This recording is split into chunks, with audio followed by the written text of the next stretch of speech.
माता पिता का तलाक 10 साल की उम्र में हो गया। मां ने दूसरी शादी कर ली, जिंदगी भर सौतेले भाई के साथ रहे। आस पड़ोस के बच्चे चिढ़ाते तंग करते रहे, अपनी खुद की गर्लफ्रेंड छोड़ के चली गई, जिंदगी भर अकेले रहना पड़ा। जब अमेरिका गए तो बर्तन धोते रह गए। नमस्कार, मैं Vivek Bindra, founder and CEO बड़ा बिजनेस.com। बॉलीवुड की कहानी नहीं है ये कोई, वापस आ चुका हूं पूरे जोश के साथ। इस बार बात करूंगा रतन टाटा पे। बहुत कमेंट्स किए थे आपने, रतन टाटा सर, रतन टाटा, रतन टाटा देश के रतन, रतन टाटा। इससे पहले भी मैंने अटल बिहारी वाजपेयी, अब्दुल कलाम, नेताजी सुभाष चंद्र बोस और बॉलीवुड पे 4 केस स्टडी दी थी। चारों का व्यूअरशिप मिलियंस में गया है। खड़ा हो चुका हूं, अब कोई वीडियो बैठ के नहीं बना रहा हूं, पूरे जोश के साथ आ चुका हूं। अगर आप थोड़े नीचे कमेंट बॉक्स में बताओ, Steve Jobs, Mark Zuckerberg, Mukesh Ambani, Sardar Patel, और अगर 5 लाख लाइक दिए ना तो मजबूरी का नाम महात्मा गांधी भी बना सकता हूं। क्यों कहते थे मजबूरी का नाम महात्मा गांधी? अब वीडियो मिस मत करिएगा, नई नई लर्निंग दे रहा हूं आपको। सही कार्य करने के लिए समय हमेशा ही सही होता है। कौन थे Ratan Tata? Industrialist, investor, philanthropist, कोई ट्रेंड पायलट, पद्मश्री, पद्म विभूषण? कौन थे? लंदन में इनको सर का टाइटल दिया, ऑनररी नाइट बोलते हैं उसको। यूके में टाइटल दिया गया इनको सर, इसीलिए मैं भी पूरे वीडियो में बोलूंगा सर रतन टाटा। इनकी चेयरमैनशिप में इनका रेवेन्यू टाटा ग्रुप का 40 गुना बढ़ा। 22 साल में 40 गुना रेवेन्यू बढ़ा, प्रॉफिट इन्होंने 50 गुना बढ़ाया। ग्रेटनेस रतन टाटा की ये थी कि ये हर डीप इंसल्ट को स्टीप रिजल्ट में कन्वर्ट करते थे। आप इनकी बेइज्जती करो, इनको डीप इंसल्ट दो, ये स्टीप रिजल्ट क्रिएट कर देंगे। जितना इनको तंग करो ये उतना ग्रो कर जाते हैं। 90% स्टार्टअप 5 साल में फेल हो जाते हैं इंडिया में। 90% स्टार्टअप 90% 5 साल में फेल हो जाते हैं। केवल बचे हुए 5% स्टार्टअप है जो अगले 10 साल तक चल पाते हैं, और 0.01% कंपनियां जो 100 साल तक चलती हैं। टाटा ग्रुप ऐसी कंपनी है जो 150 से ज्यादा साल से चल रही है। आज टाटा ग्रुप इतना बड़ा हो गया कि इनकी 100 से ज्यादा कंपनियां 100 से ज्यादा देशों में चल रही हैं। हाईएस्ट मार्केट कैपिटलाइजेशन है आज पूरे देश के अंदर इनका। टीसीएस अकेली इतनी बड़ी है कि पूरा पाकिस्तान स्टॉक एक्सचेंज एक तरफ और टीसीएस का मार्केट कैप एक तरफ। दोबारा सुन लो, पूरा पाकिस्तान, पूरा उसका पाकिस्तान स्टॉक एक्सचेंज एक तरफ, उनका टोटल मार्केट कैप पूरे देश की सारी कंपनियों का, और हमारी टीसीएस एक तरफ। ये रतन टाटा 4% अकेले जीडीपी को कंट्रीब्यूट कर रहे हैं। ये 50,000 करोड़ के लगभग का टैक्स कंट्रीब्यूट करते हैं एक साल का। पूरा आसाम, हिमाचल प्रदेश, उड़ीसा, गोवा मिला के इतना टैक्स कलेक्ट नहीं करता जितना टाटा ग्रुप अकेला देश को टैक्स देता है। आज हम सबके पास सुविधाओं में टाटा ग्रुप का बहुत बड़ा रोल है। 28 दिसंबर 1937 को पारसी श्री रतन टाटा, सर रतन टाटा आज 83 साल के हो चुके हैं। कॉर्नेल यूनिवर्सिटी यूएस में हार्वर्ड में पढ़े हैं। पिता नवल टाटा, मां सुनी टाटा। आपस में उनका डिवोर्स हो गया तो ये दादी नाउजी भाई टाटा के साथ रहे। 1962 में अमेरिका से जब लौट के आए इंडिया में तो उनकी पहली नौकरी टाटा स्टील में लगी जमशेदपुर के अंदर, और उस समय सारे मजदूरों के साथ रहते थे, शॉप फ्लोर पे रहते थे, उनके साथ ही डॉर्मेट्री में सो जाया करते थे। खाना भी लाइन में लग के कैफेटेरिया में उनके साथ लंच किया करते थे। इन्होंने पूछा गाड़ी मिलेगी? उनको बोला क्या गाड़ी नहीं मिलेगी आपको, साइकिल पे आया करो अच्छा रहेगा। बोला साइकिल, अच्छा मैं समझ गया। तो ये पैदल ही आने लगे, साइकिल पे भी नहीं आए। अपनी लीडरशिप में इन्होंने टीसीएस को लिस्ट किया, पब्लिक गए। टाटा मोटर्स को उन्होंने न्यूयॉर्क स्टॉक एक्सचेंज में लिस्ट किया ताकि इंटरनेशनल पावर और रिकॉग्निशन मिल सके। As a chairman of Tata group उन्होंने बहुत सारी foreign companies, Tetley, Daewoo commercial vehicle, Corus group steel के लिए, जैगवार लैंड रोवर की कहानी तो आपको पता ही है। वो मैं बिल फोर्ड की कहानी, इनकी टाटा और बिल फोर्ड की बेइज्जती की कहानी पहले कवर कर चुका हूं कि कैसे इनकी बिल फोर्ड ने बेइज्जती करी थी। जब ये अपनी कंपनी बेचने डेट्रॉइट गए तो उन्होंने कहा तुम पे एहसान कर रहा हूं। रतन टाटा ने अपनी कंपनी बेची नहीं। बाद में बिल फोर्ड इनके पास डेट्रॉइट से मुंबई आए, बोले आप हमारी कंपनी खरीद के एहसान कर रहे हैं। तब इन्होंने जैगवार लैंड रोवर ली थी। 5 स्ट्रैटेजी पहले बिजनेस की लेता हूं, फिर बताऊंगा रतन टाटा ने शादी क्यों नहीं करी और इनके 10 अनसुने किस्से, वो कहानियां जो सुन के आप बहुत इंस्पायर्ड होंगे। पहले 5 स्ट्रैटेजी। पहली स्ट्रैटेजी ऑर्गेनिक ग्रोथ लेते हैं। ऑर्गेनिक मतलब जो अपने आप मिल सके, नई मार्केट, नई टेक्नोलॉजी, नया कस्टमर, नई मार्केट, नई टेक्नोलॉजी, नया कस्टमर, ढूंढते रहो।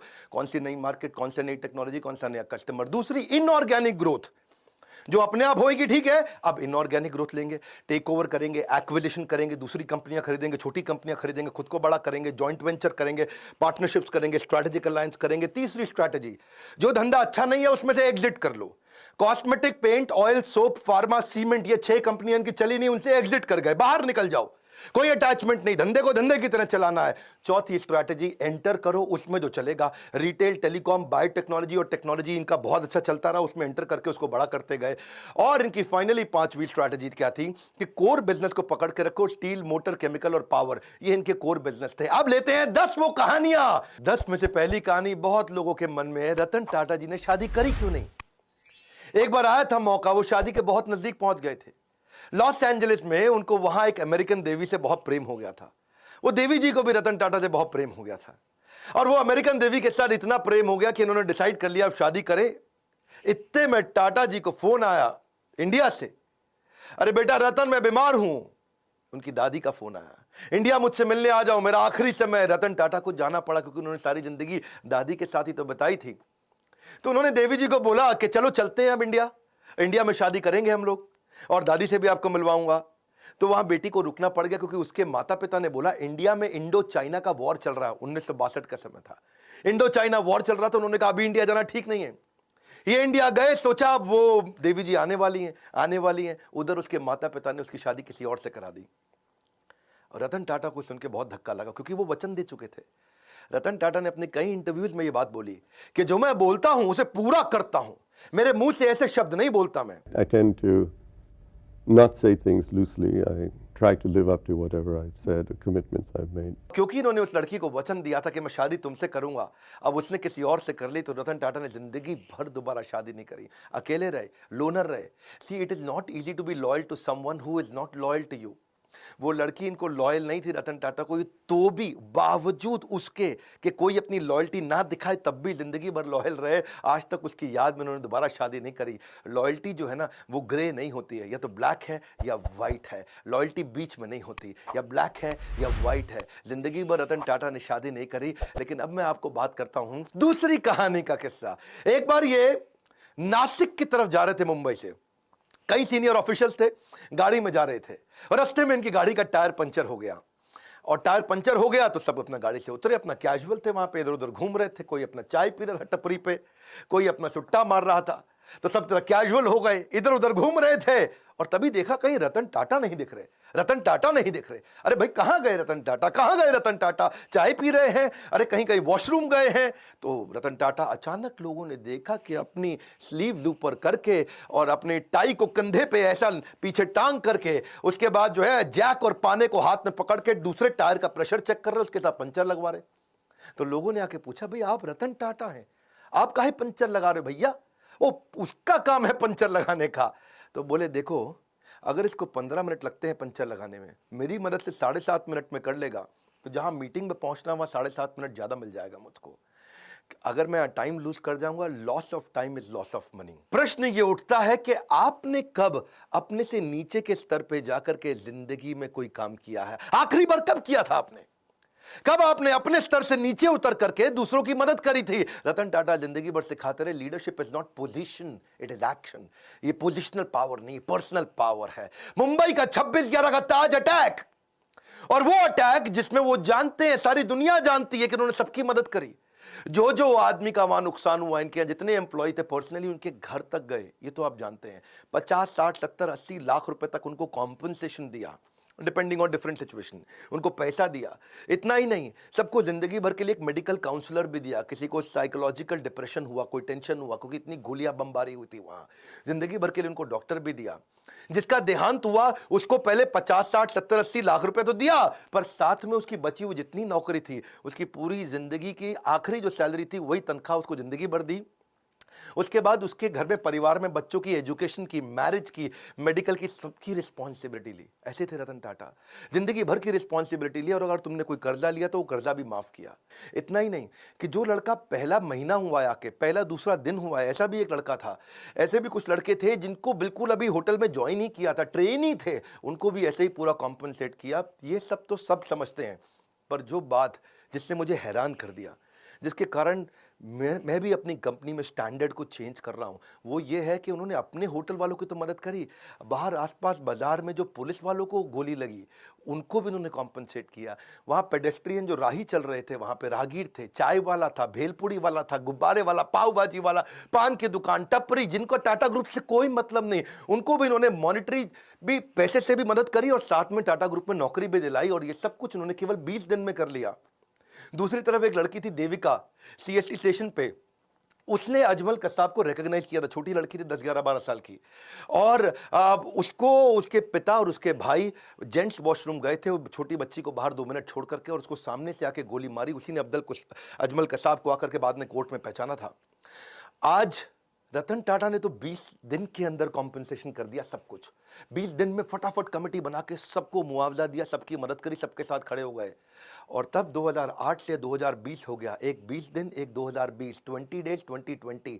आज 2020 तक उस लड़की को कोई कॉम्पेंसेशन नहीं मिला। इनफैक्ट मछुआरे थे कहीं, मैं भी इकोनॉमिक टाइम्स में खबर पढ़ रहा था, वो मछुआरों को आज 12 साल के बाद कॉम्पेंसेशन मिला। मतलब सरकार को जितना समय लगता है, टाटा को कभी समय नहीं लगता। करुणा के लिए कारण की जरूरत नहीं पड़ती। यदि आप दूसरों को प्रसन्न देखना चाहते हैं तो करुणा का भाव रखिए, और अगर खुद को प्रसन्न देखना चाहते हैं तो भी वही करना है, तो भी करुणा का भाव रखना है। देखिए, ये ऐसे व्यक्ति थे जो वैल्यू को वैल्यू किया करते थे, वैल्यूज को ही used to value the values. चौथी कहानी, हार्वर्ड के अंदर अब सब लोग सोचने लगे कि भाई हम क्राइसिस मैनेजमेंट सिखाते हैं, 26/11 में सबसे बड़ा क्राइसिस था, और तब वहां के प्रोफेसर ने सोचा कि भाई हम केस स्टडी सिखाते हैं क्राइसिस मैनेजमेंट की।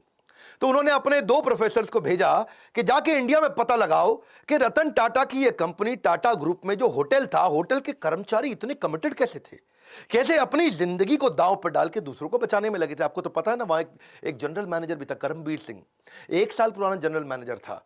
और उसने क्या देखा, मतलब उसकी वाइफ और उसके बच्चे उसी होटल में रुके हुए थे, और उसको पता चला, खबर मिली कि उसकी वाइफ की डेथ हो गई है वहीं पे, जो नीति थी उसकी वाइफ, और उसका बेटा उदय और समर, एक की उम्र 14 साल, एक की 5 साल, वो होटल के अंदर है जनरल मैनेजर करमबीर सिंह, और ऊपर फ्लोर के अंदर एक स्वीट कमरे के अंदर उनके बच्चे और उसकी बीवी की डेथ हो गई। लेकिन वो रुका नहीं, क्योंकि आग लग गई थी वहां कमरे में। वो रुका नहीं, वो सुनने के बावजूद वो दूसरे गेस्ट को बचाने में लगा रहा। इतना ही नहीं, उनके अलावा यंग ट्रेनी थे बहुत सारे, वो भी गेस्ट को बचाने में लगे रहे, वो भी खुद वहीं रुक रहे, उनको गेस्ट को भेजते रहे होटल के अंदर। टेलीफोन ऑपरेटर फोन करके बता रहा है कि अब निकलो, अब रुको, अब निकलो, अब रुको। रिसेप्शनिस्ट जो स्टाफ थी वहां पे, वो भी ह्यूमन शील्ड बना बना करके गेस्ट को निकालने में लगे हैं। सब लोग हैरान थे। हार्वर्ड बोला कि यार एम्प्लॉइज में ऐसा है क्या, इनके ये क्या भरते हैं, कौन सा इंजेक्शन लगाते हैं कि इनके एम्प्लॉय कोई आर्मी के अफसर थोड़ी है कि अपनी जिंदगी दांव पर लगा दी। भाई सबसे पहले तो आदमी अपने को बचाता है, खुद निकलता है। लेकिन इनके सारे एम्प्लॉय, जब ताज मालदीव्स का भी था ना, ताज, वहां पे भी सुनामी आया था 2004 में, उधर भी इन्होंने यही किया था। तो वो सोचे कि भाई ताज होटल के एम्प्लॉय ऐसे हैं कैसे। तो देश पांडे और रैना, ये 2 आदमी हार्वर्ड से आए रिसर्च करने इंडिया में। तो पहले सोचा, भाई सिंपल सी बात है, आप लोग भी सोच रहे होंगे कि इनकी ट्रेनिंग बड़ी अच्छी होती होगी, इनका ह्यूमन रिसोर्स अच्छा होगा, इनके मैनुअल अच्छे होंगे। लेकिन वो बोले नहीं, ट्रेनिंग तो तब देना जब एम्प्लॉय 2, 4, 5, 10 साल पुराना हो जाए। यहां तो एम्प्लॉय नया था, जिसको आए 15 दिन हुए वो भी जान दे रहा है अपनी। तो बोले कि अच्छा रिवॉर्ड रिकॉग्निशन अच्छा देते होंगे। भाई नहीं, जो रिवॉर्ड रिकॉग्निशन तब दोगे जब तुम साल 2 साल 4 साल नौकरी कर लोगे, तब तो कोई अवार्ड रिवॉर्ड दोगे। वो तो 15 साल पुराने लड़के, 15 दिन क्षमा चाहता हूं, पुराने लड़के आए और होटल में अपनी जान देने में लगे। तो ये कह रहे हैं कि क्या चक्कर है, टाटा ग्रुप के होटल में कोई आदमी आता है तो अपनी जान देने को तैयार हो जाता है, पर ग्रुप के लिए, टाटा के लिए काम करता है, क्या चक्कर है। तो उन्होंने कहा भाई रिज्यूमे अच्छा था इनका, एक्सपीरियंस अच्छा था, पता चला वो भी नहीं। फाइनली रतन टाटा से जब इनका इंटरव्यू हुआ, उन्होंने कहा यार क्या क्या चक्कर क्या है, आपके होटल का आदमी अपनी जिंदगी दांव पर लगा देता है। तो रतन टाटा ने बोला ये बाद की बात नहीं है, ये हायरिंग से पहले की बात है। हम उसका कैरेक्टर, उसकी इंटेग्रिटी को देख लेते हैं इंटरव्यू के दौरान। Interview is the key. Interview के दौरान ही हम अपनी कंपनी में ऐसे लोगों को लेते हैं जो ईमानदार है, काम करना तो हम सिखा देंगे, हमें ईमानदार लोग चाहिए। ये है टाटा ग्रुप, खुद इतने ईमानदार, उनकी ईमानदारी पर तवे पे बैठ करके इंसान आज भी कसम खा सकता है कि भाई टाटा नहीं कर सकते बेईमानी। और ऐसे ही एम्प्लॉय भी लेते हैं, कहते हैं ईमानदार ले लो। और जब ईमानदार लोग लिए तो उन्होंने अपनी जान दी होटल में लोगों को बचाने के लिए। इनका रूल क्या है, नेशन बिफोर द बिजनेस। मैं 5वीं कहानी सुनाता हूं। अभी ताज अटैक की मैंने 2 कहानी सुनाई आपको, अब ताज ही की तीसरी कहानी लेते हैं कि ताज होटल को ठीक करने के लिए रतन टाटा ने टेंडर निकाला। भाई होटल में आग लग चुकी है, होटल में गोलियां चली हैं, होटल पूरा तहस नहस हो चुका है। तो उन्होंने दुनिया भर में टेंडर निकाला कि कौन हमारे होटल को आके ठीक करेगा, रिपेयर करेगा। समझ रहे हो मेरी बात को। तो रिपेयर करने के लिए दुनिया भर में टेंडर, पाकिस्तान से 2 कंपनी ने भी टेंडर अप्लाई कर दिया कि हम आपका होटल आके ठीक करते हैं।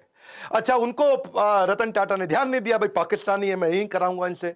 कसाब साहब वहीं से आए थे। तो ये को 2 आदमी, 2 बड़े बिजनेसमैन बिना अपॉइंटमेंट लिए पहुंच गए मुंबई रतन टाटा से मिलने के लिए कि भैया हमको दे दो, हम करेंगे टेंडर पास। रतन टाटा ने उनको अपॉइंटमेंट नहीं दिया, कमरे के अंदर से सेक्रेटरी को बोल दिया, बोल तो बिजी हैं। वो बाहर बैठे वेट करते रहे, पूरा सुबह से शाम हो गया। रतन टाटा ने फिर मैसेज भेज दिया उनको, बोलो चले जाओ, तुम अपॉइंटमेंट लेके नहीं आए, मैं बिजी हूं। ये दोनों पाकिस्तान के बड़े बिजनेसमैन दिल्ली पहुंच गए एक बड़े कांग्रेस के नेता के पास।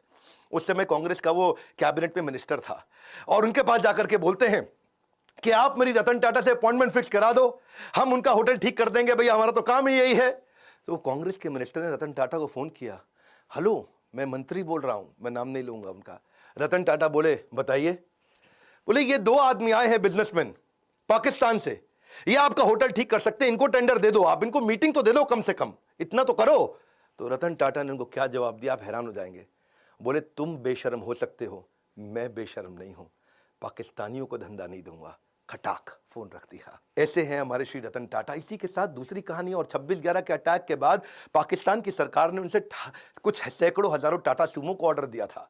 टाटा सूमो, उन्होंने कहा मैं पाकिस्तान को नहीं दूंगा, नुकसान बर्दाश्त है लेकिन देश से गद्दारी बर्दाश्त नहीं है। क्विकली छठी छोटी सी कहानी, एक बार एक कॉलेज के चेयरमैन ने उनको इन्वाइट किया कि बड़े फंक्शन में 25वीं एनिवर्सरी थी, सेलिब्रेशन थी। अब रतन टाटा आए हुए, रतन टाटा है भैया, टाटा ग्रुप कंग्लोमरेट। बच्चों में भीड़ भाड़ हो गई, और मैं देखूंगा आगे आऊंगा, मैं देखूंगा आगे आऊंगा। 2-4 बच्चों ने इधर उधर धक्के मार दिए, आगे निकलने के चक्कर में रतन टाटा ने देखा बेचारी एक लड़की नीचे गिर गई। उन्होंने कहा कि आप फंक्शन खत्म होने दो, मैं आपसे मिलूंगा। फंक्शन थोड़ा लंबा हो गया, रतन टाटा जी की फ्लाइट थी और उन्होंने अपनी फ्लाइट मिस कर दी। प्रिंसिपल ने बोला फ्लाइट क्यों मिस कर रहे हैं साहब, बच्चे हैं, क्या हो गया? बोले नहीं, मैंने वचन दिया है, मैं इनसे मिलूंगा, प्राण जाए पर वचन ना जाए। ये कहानियां आपने पहले बॉलीवुड में बहुत सुनी होंगी, लेकिन असलियत में रतन टाटा कहते हैं जो मैं मुंह से निकाल देता हूं मैं करता हूं पूरा। चलो आगे बढ़ते हैं। 7वीं कहानी, रतन टाटा एक पीपल्स पर्सन थे। आपको पता है जब जापानी कंपनीज इंडिया में आती हैं और ऑटोमोबाइल कंपनी लगाती हैं तो बहुत स्ट्राइक होती हैं। सुजुकी, मारुति, उनके यहां भी बहुत स्ट्राइक हुई, होंडा के यहां हुई, या कोई भी जापानीज कंपनी होती है, क्योंकि मैनेजमेंट और लेबर यूनियन का आपस में झगड़ा चलता है। लेकिन एक दफा टाटा मोटर्स में भी हुआ, मैनेजमेंट और लेबर का झगड़ा हो गया। वहां पे लेबर ने उनको बोला, उनकी यूनियन ने बोला कि भाई हमको ना यहां पे एक बोनस चाहिए, आप बोनस नहीं दे रहे हैं। वो इतना वायलेंट हो गया कि मजदूरों को भी चोट आई और मैनेजर्स को भी चोट आई, कुछ झगड़ा बहुत बढ़ गया। और लेबर यूनियन कह रही है बोनस तो चाहिए ही चाहिए। मैनेजमेंट तैयार नहीं थी बोनस देने के लिए। आप समझना, क्योंकि मैंने तो ऑटोमोबाइल कंपनी में बहुत काम किया है, मारुति ने मुझको हर साल बेस्ट ट्रेनर इन इंडिया का अवार्ड दिया है, तो मैं तो इनको जानता हूं। इनको बोलते हैं basically long term settlement. Long term settlement होता है 4 साल का, जिसमें तय किया जाता है कितना बोनस दिया जाएगा। और मैनेजमेंट तय कर चुका था, पर रतन टाटा आए, उन्होंने आके कहा कि मैं लेबर से सबसे मिलता हूं, और यूनियन से मिले। वहां उनके बीच में जाकर के जमीन पे बैठ गए और उनके साथ बैठ करके बोले कि आप ठीक कह रहे हैं, बोनस तो मिलना चाहिए, आपने खून पसीना बहाया है। जाके मैनेजमेंट को समझाने लगे रतन टाटा कि भाई इनको बोनस दो। अब मैनेजमेंट बोली सर हम ऑटोनोमस बॉडी है, हम डिसाइड करेंगे, हमारे हिसाब से बोनस नहीं देना चाहिए। रतन टाटा अड़ गए, बोनस दो, आपको देना चाहिए। मैनेजमेंट बोली आप जबरदस्ती करेंगे तो हम दे देंगे, लेकिन इनको देना बनता नहीं है। रतन टाटा बोले देखो मेरी रिक्वेस्ट है, इनको बोनस दो। अब वहां सारे मजदूर देख रहे हैं, पहली बार भी रतन टाटा खुद आए, आके मैनेजमेंट से लड़ रहे हैं। ऐसा साइकोलॉजिकल टर्न अराउंड हुआ कि उसके बाद खुद ही सारे की सारी लेबर यूनियन ने आकर के बोल दिया कि अब हमको बोनस नहीं चाहिए, रतन टाटा आकर के हमसे लड़े, इतना ही काफ़ी है। 8वीं क्विकली कहानी, रिवॉर्ड द फेलियर। इन्होंने अपने टाटा नैनो के फेलियर से एक चीज़ सीखी कि क्या, कि try frugally and fail fast. वो उन्होंने कल्चर ही बना दिया। तब रतन टाटा ने आकर सबको सिखाया कि भाई ऐसा करते हैं, हम फेलियर को रिवॉर्ड करते हैं, छोटे छोटे फेलियर होने दो। उन्होंने एक एनुअल कॉन्टेस्ट ही लॉन्च कर दिया टाटा ग्रुप में। कहता चलो एक कॉन्टेस्ट लॉन्च कर देते हैं, मैं जो सबसे बढ़िया फेल्ड आइडिया होगा उसको रिवॉर्ड दूंगा, ताकि लोग मेहनत तो करें, और जितना बढ़िया फेल्ड आइडिया होगा मैं उसको, तो ताकि छोटे छोटा मेहनत करो, छोटी छोटी फ्रूगल, बहुत बड़े फेलियर मत करो, छोटे फेलियर जल्दी जल्दी करो, जल्दी जल्दी सीखो, it will spark your innovation. तो रतन टाटा का मैसेज था कि failure is a gold mine for the company. अब उन्होंने कई सारे फेलियर फिर देखे कि आने लगे, वो बहुत वैल्यूएबल थे। इन्होंने एक वहां पे स्टूडेंट्स ने छोटा आइडिया फेल किया, लेकिन बहुत अच्छा था कि छोटा ट्रक क्या 3 व्हीलर को रिप्लेस कर सकता है, ये इस पे भी टाटा ग्रुप ने ट्राई किया। ऐसा नहीं है कि टाटा की 100 से ज्यादा कंपनियां ऐसे ही बन गई, कई आइडियाज पे छोटे छोटे फेल करते हैं, लेकिन कम खर्चे में फेल करके सीख जाते हैं। एक इन्होंने चीप वाटर फिल्टर भी बनाया, उसका नाम रखा था द स्वच्छ। उसमें राइस हस्क होता है ना, चावल का भूसा, उसी से बनाने का प्रयास किया। एक प्रोटोटाइप भी बनाया $500 के अंदर। कितना? $500 में, यानी कि लगभग 30-40 हजार रुपए के अंदर क्या एक मकान को खरीदा जा सकता है दुकान से। किसी दुकान पे जाओ, मकान खरीद के ले आओ, क्या? हाँ, 40,000 रुपए का मकान खरीदो तो डिसमेंटल करके मकान को जाकर के वापस फिट कर दें, ऐसा छोटा सा मकान बना सकें, उस पर भी इन्होंने काम किया। $20 के अंदर कमर्शियल ट्रैवलर्स को क्या रास्ते के अंदर अकोमोडेशन दिया जा सकता है, जो ड्राइवर वगैरह बेचारे कमर्शियल ट्रैवलर होते हैं। From error to error one discovers the entire truth. यही था रतन टाटा का फिलॉसफी के छोटे छोटे छोटे फेलियर करो, सीखो, तभी कंपनी आगे बढ़ेगी और इनोवेशन आएगा। नौवीं कहानी फिलैंथ्रोपी, ये तो उनका नाम ही है। फिलैंथ्रोपी मतलब दान देना, सेवा करना है जी। रतन सेवक टाटा, शायद इनका नाम ऐसा ही होना चाहिए था, रतन फिलैंथ्रोपिस्ट टाटा। ऐसे फिलैंथ्रोपिस्ट जो आज भी 66% के आसपास अपनी कंपनी के प्रॉफिट्स को चैरिटेबल ट्रस्ट में देके दान दे देते हैं। हेल्थ के ऊपर, न्यूट्रिशन पे, एजुकेशन पे, वाटर के कंजर्वेशन पे, डिजिटल ट्रांसफॉर्मेशन पे, गरीबों को स्किल डेवलपमेंट के ऊपर, डिजास्टर रिलीफ में, चाहे वो कोरोना हो या उससे पहले का डिजास्टर हो, कहीं बाढ़ आई हो, या फिर स्पोर्ट्स को बढ़ाने में, या बच्चों को स्कॉलरशिप देने में। देखो कॉर्नेल यूनिवर्सिटी तक चले गए, वहां भी उनको बोला कि अगर इंडियन बच्चे आएंगे, काबिल हुए, तो उनको फाइनेंशियल एड दे दो। वहां जाके कॉर्नेल यूनिवर्सिटी का पैसा दिया है, वहां से खुद पढ़ाई किया था। 100 करोड़ रुपए के आसपास तो उन्होंने आईआईटी बॉम्बे में दे दी कि Tata centre of technology design यहां बना दो। लेटेस्ट अभी इन्होंने 1,500 करोड़ रुपया कोविड में दान किया। इसको देखो, पहले तो ये ना लोगों को दान दिया करते थे, बाद में उन्होंने प्रोजेक्ट बनाने शुरू कर दिए। उन्होंने रिसर्च प्रोजेक्ट को फंड किया कि बीमारी ठीक करने की जगह कुछ ऐसा कर दो कि बीमारी हो ही नहीं, है जी। जैसे अल्फ्रेड फोर्ड आए थे ना इंडिया में, उन्होंने आकर के इस्कॉन के को मायापुर में दुनिया का सबसे बड़ा मंदिर बनाने के दान दिया। तो उनको पूछा ममता बनर्जी ने, भाई फोर्ड साहब यहाँ इतना दान मंदिर बनाने को क्यों दे रहे हो? एड्स के लिए दान दे रहे थे। तो उन्होंने कहा मैं ऐसा दान दे रहा हूं जिससे एड्स होए ही नहीं। हाँ, ऐसे ही रतन टाटा क्या बोले, मैं बीमार होने पे बीमारी ठीक करने की जगह ऐसा दान देना चाहता हूं जिससे बीमारी होनी बंद हो जाए। टाटा ग्रुप फिलैंथ्रोपी में इतना आगे है। 2011 का मैं अपना पर्सनल किस्सा भी सुनाना चाहूंगा। मेरे गुरुदेव के आदेश पे उन्होंने कहा हम गरीब बच्चों को खाना खिलाना चाहते हैं। तो उन्होंने कहा कि आप टाटा ग्रुप से जाकर के मिलिए, वो बहुत दान देते हैं। तो तब अर्जुन मुंडा सांसद हुआ करते थे उन दिनों, ये मेरा पर्सनल किस्सा है 2011 का बता रहा हूँ, जमशेदपुर से।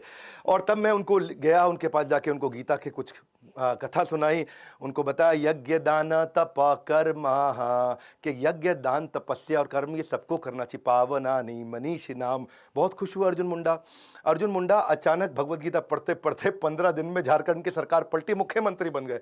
बहुत खुश हुए, बोले विवेक बिंद्रा जी आपने मुझको गीता दी और मैं मुख्यमंत्री बन गया, आइए चलिए मिलते हैं। शपथ समारोह पे उन्होंने बुलाया, बोला मैं क्या सेवा कर सकता हूं? मैंने कहा मेरे लिए मत करिए, मुझको आप रतन टाटा जी से, जमशेदपुर में वहां नेरुरकर हुआ करते थे, हेमंत नेरुरकर मैनेजिंग डायरेक्टर, इनसे मिलवा दीजिए। मैं चाहता हूं गरीब बच्चों को जमशेदपुर में किचन बना दें और गरीब बच्चों को मिड डे मील के द्वारा उनको स्कूल में बुलाएं, खिलाएं। तो उन्होंने मेरी वहां मीटिंग कराई। तो मैंने जाकर के मिस्टर नेरुरकर को बताया कि हम क्या करेंगे, गाड़ियों पे आपकी टाटा एस, टाटा 407, उस पर लगा देंगे बड़ा बड़ा बोर्ड कि टाटा ग्रुप आज यहाँ गरीब बच्चों को खाना खिला रहा है, और मिड डे मील का कैंपेन चलाते हैं। स्कूल के अंदर बच्चों को दाल चावल रोटी सब्जी गरम गरम खिला देंगे, इससे बच्चे स्कूल आएंगे फ्री में खाना खाने के लिए। उनको आइडिया अच्छा लगा, उन्होंने 15 करोड़ रुपया डोनेशन भी दिया। ये पर्सनली मैं उन दिनों शायद उस समय 28-29 साल का रहा हूँगा, और ये मेरी लाइफ का एक बड़ा अचीवमेंट था कि मैं एक सेवा कर पाया। आज भी वो किचन चल रही है, 65,000 गरीब बच्चों को वहाँ खाना खिलाया जा रहा है। उसके ओपनिंग पे मैं गया था, इनॉग्रेशन पे कुछ फोटोग्राफ्स भी मैं आपको शेयर करूँगा। तो वहाँ मुख्यमंत्री थे, ये मैनेजिंग डायरेक्टर थे टाटा ग्रुप के वहाँ पे। आज तक कोई भी व्यक्ति दान देकर कभी गरीब नहीं बना है। No one has ever become poor by giving. देखिए, पक्षी के पीने से नदियों का पानी खत्म नहीं होता, उसी प्रकार धनी व्यक्ति के दान देने से उसका दान भी नहीं घटता। ये टाटा ग्रुप के साथ मेरा एक्सपीरियंस था। और 10वीं कहानी, विनम्रता से विश्वास। वैसे तो मन करता है सर रतन टाटा के बारे में बोलते चले जाऊं, घंटों की वीडियो बनाऊं, फैमिली ट्री पे बनाऊं, उनके सब वो परिवार शुरू से लेकर के अब तक 150 साल की हिस्ट्री बताऊं, उनके कॉर्पोरेट एक्सपीरियंस बताऊं, बिजनेस 100 से ज्यादा कैसे चलाते थे उसके बारे में बात करूं, क्या क्या नहीं बात करूं। लेकिन चलिए, समय पूरा ना पड़ता हो। एक बार वो सेमिनार में गए, और एक सेमिनार में, वहां सेमिनार खत्म होने के बाद लोगों ने बोला भाई सर रतन टाटा के साथ फोटो खिंचाएं, तो सब लोग लाइन में खड़े हो गए। 3 रो बना ली उन्होंने, पहले लंबे वाले लड़के पीछे खड़े हो गए, फिर थोड़ी कम हाइट के, और नीचे बाकी जमीन पे बैठ गए। अब सर रतन टाटा की कुर्सी लगाई थी, उन्होंने कुर्सी हटवा दी, तो लोगों को लगा खड़े होंगे। अब रतन टाटा जी खड़े हुए तो उनकी हाइट लंबी है, तो पीछे वाले छुप जाएं, पीछे जाके खड़े हुए तो रतन टाटा खुद छुप जाएं, तो वो आके खुद ही जमीन पे बैठ गए। 2 मिनट तक सन्नाटा हो गया, नीचे बैठे। रतन टाटा बोला जल्दी फोटो खींच लो, ज़्यादा देर नीचे नहीं बैठ सकता मैं।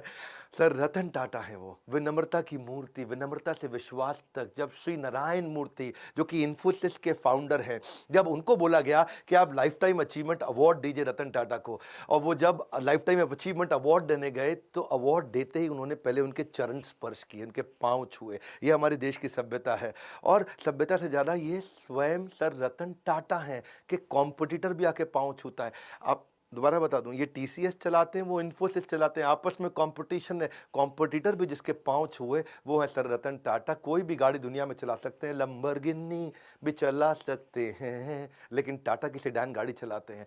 इकोनॉमी क्लास में एयर एशिया के ट्रैवल करते हैं। ट्रस्ट इक्वल्स टू कल्ट, उनका कल्ट इतना ज्यादा है। एक बार क्या हुआ, सर रतन टाटा के 1 मिलियन फॉलोअर हो गए इंस्टाग्राम पे, तो वो इंस्टाग्राम पे आए, सबको धन्यवाद कर दिया कि भाई मेरे 1 मिलियन फॉलोवर हो गए, आप सबका बहुत बहुत धन्यवाद। तो वहीं एक लड़की ने नीचे कमेंट लिख दिया, कांग्रेचुलेशन छोटू। क्या छोटू? अब लोग बुरा मान गए, छोटू कह रही है, ये देख तो ले कौन रतन टाटा है वो, छोटू बोले। उसने सोचा 1 मिलियन मतलब छोटू जैसा ही है, और लोगों ने इतना हेट स्पीच लिखा, इतना बुरा किया, ये देख तो ले, देख रतन टाटा है वो, देख देख। और वो बेचारे फिर रतन टाटा आ गए बीच में, और उन्होंने आकर के लिख दिया नीचे, उन्होंने लड़की को पहले बुरा भला तो बोला नहीं, लेकिन उल्टा आकर के लिख दिया लड़की से कि मैं आपसे माफी मांगता हूं, आपके बारे में लोग इतना बुरा भला बोल रहे हैं। और लोगों को बोला please treat this young lady with respect. लोगों ने बोला ओए देख ले, और देख ले, ये रतन टाटा, और गुस्सा खा गए लोग। भाई रतन टाटा के मामले में लोग बिल्कुल नहीं सुनते हैं। और फिर बेचारे लड़की ने भी आकर के अपने कॉमेंट को डिलीट किया। ऐसे हैं सर रतन टाटा, ट्रस्ट का दूसरा नाम है। हजारों लाखों बातें रतन टाटा जी के बारे में गूगल पे लिखी हुई हैं, अगर उनमें से आधी भी सच हो तो दुनिया में सबसे ज्यादा ईमानदार आदमी की उपाधि उनको मिलनी चाहिए।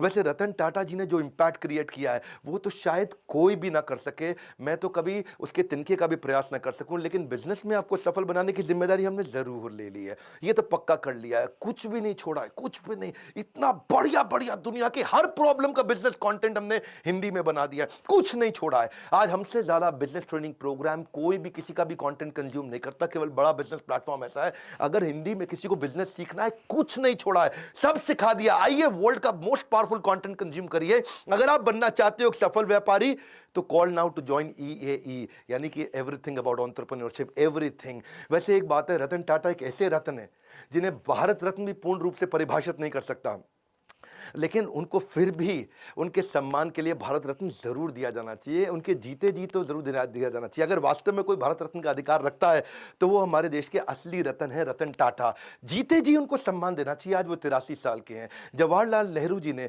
मैं उनके खिलाफ नहीं हूं, लेकिन उन्होंने अपने रहते खुद को ही नॉमिनेट कराया था, भारत रत्न दिया था। इंदिरा गांधी जब प्राइम मिनिस्टर थी तो खुद को भारत रत्न उनको दिया गया था। आज अपने प्रधानमंत्री से हम प्रार्थना कर सकते हैं, आज हमारे को कैंपेन चलाना चाहिए। और कैंपेन क्या? Hashtag Bharat Ratna for Ratan Tata. Spelling जरा चेक कर लेना। ये हैशटैग कैंपेन आपको मेरे साथ चलाना, ये मेरा रिक्वेस्ट है आपको। अगर आप मेरे साथ हैशटैग कैंपेन चलाते हैं, मैं आपको अपनी तरफ से क्या सपोर्ट कर सकता हूं, मैं अपनी तरफ से फ्री कोर्स दे देता हूं आपको। हमारे एवरीथिंग अबाउट एंटरप्रेन्योरशिप को खरीदो मत, आप आओ ट्विटर पे, ऐसा करो हैशटैग भारत रत्न, रत्न में RATNA, और फॉर रतन RATAN टाटा, ऐसा करके हैशटैग चलाइए। नीचे लिख दीजिएगा request by doctor Vivek Bindra. ये 2 हैशटैग कर लीजिए ताकि हम आपको ट्रैक कर लें। अगर आपका थोड़ा सा भी रीट्वीट, लाइक और कमेंट अच्छा हुआ, इसका स्क्रीनशॉट मुझे व्हाट्सएप कर दीजिए, ये मेरा नंबर। बस अगर आपका 100 से ज्यादा का एंगेजमेंट आ गया, 100 से ज्यादा रीट्वीट आ गए, लाइक आ गए, कमेंट आ गए, अपना स्क्रीनशॉट मुझको फटाफट से भेज दीजिए। आप हमारे व्हाट्सएप पे, व्हाट्सएप नंबर भी चलता है 9810544443, यहां भेजिए। मैं आपको everything about entrepreneurship 36,000 plus GST का कोर्स अपनी तरफ से फ्री दूंगा।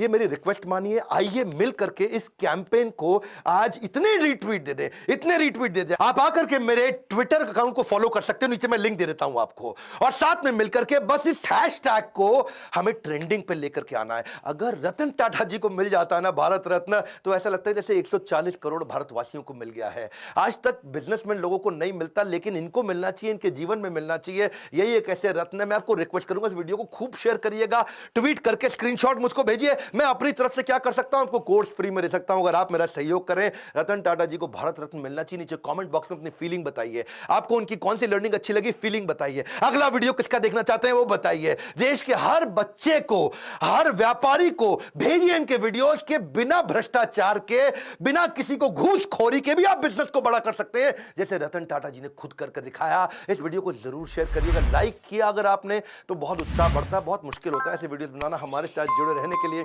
मेरी इस मुहिम में आकर के हैशटैग भारत रत्न फॉर रतन टाटा को ज्वाइन करने के लिए आप सबका हृदय की गहराइयों के साथ प्रेम पूर्वक मुस्कुराहट से बहुत बहुत धन्यवाद।